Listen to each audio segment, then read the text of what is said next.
Kuzuzangbo, Namaskar. At the very outset, I would like to thank the organizers of the 5th India Japan Intellectual Conclave, Kizuna, for inviting me to this event. Bhutan shares a special bond of friendship with both India and Japan. Both countries are Bhutan's traditional development partners and trusted friends. From infrastructure development to agriculture, education, healthcare, and technical assistance, Bhutan's socio-economic development has benefited from the goodwill and generous support of India and Japan. Many Bhutanese increasingly come to Guwahati and the rest of Northeast India for medical, education, and leisure tourism. Around 200 Bhutanese students are enrolled in different institutions in the Northeast region. This is natural choice given the easy travel made possible by the geographical proximity and highly improved connectivity infrastructure in Assam and elsewhere in Northeast India. The inauguration of immigration checkposts at Daranga in Assam in November 2024 has opened more avenues in the tourism sector as it enables travel of third country nationals between eastern Bhutan and Assam much easier.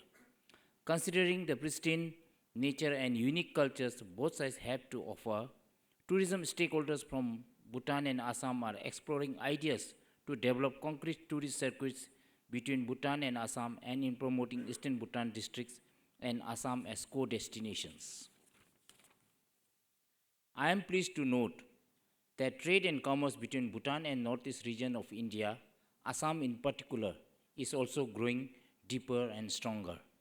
Bhutan conducts trade with this part of India and beyond through at least 7 land customs stations and 3 riverine ports. Jogikopa Multimodal Logistic Park has been a great point of interest for Bhutan as the logistic hub is expected to be equipped with the state of art infrastructure, besides advantages in terms of reduced distance and logistic cost. We are also excited to know about the upcoming Mataveri Deep Seaport being developed jointly by Japan and India on the shores of Bay of Bengal, making the logistic services in the region more efficient. The historic visit of His Majesty the King of Bhutan to Assam in November 23 and that of Honorable Chief Minister of Assam Dr. Hemanta Sharma Biswa to Bhutan in December 22 are significant highlights in the age-old ties between Bhutan and Assam. The fifth conclave on co-creating ecosystem for change through technology, education, and logistics serves as an important platform for exchanging views and exploring areas of collaboration by leveraging technology, education, and logistics. I am sure we will get to listen to research papers and intellectual insights about the important role of technology, education, and logistics for a prosperous Bay of Bengal region. The importance of synergy between technology and education and logistics will be realized in Bhutan's ambitious vision for developing the Gelipu Mindfulness City. The idea of Gelipu Mindfulness City has emerged from the royal vision of our beloved king, His Majesty Jigme Khesar Namgyal Wangchuk. The Gelipu Mindfulness City is a project envisioned for the people of Bhutan and for the world. The Gelipu Mindfulness City is an innovative urban development project that integrates economic growth with mindfulness, holistic living, and sustainability. The project is Bhutan's contribution to a world that is seeking new ideas, better options, and inspiring examples.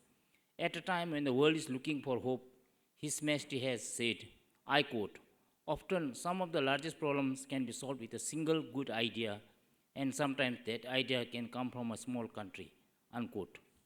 The launch of Bhutan's Gelipu Mindfulness City also coincides fortuitously with the dawn of Asian century. The South Asian region presents vast economic prospects with 2 billion people who are young and ambitious.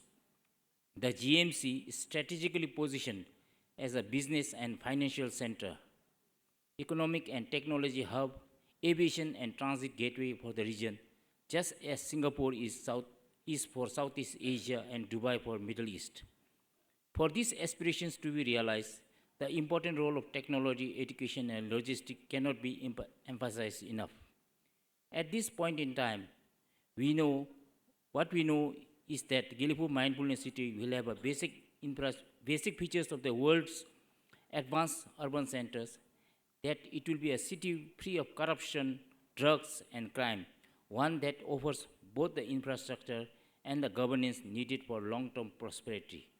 Construction of Gilipur International Airport is announced as an immediate component of the project. Overall, as the city will be governed under a special administrative region with executive, legal, and judicial autonomy, a separate board of directors is instituted, and the former Prime Minister of Bhutan serves as the governor of SAR region, SAR Gilipur.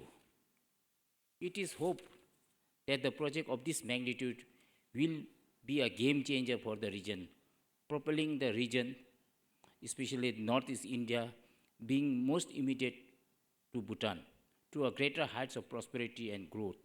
And we are together in this journey of growth and development. This is the bright future awaiting us. As I conclude, I would like to wish everyone present here a fruitful deliberation. Thank you, and Tashi Telek.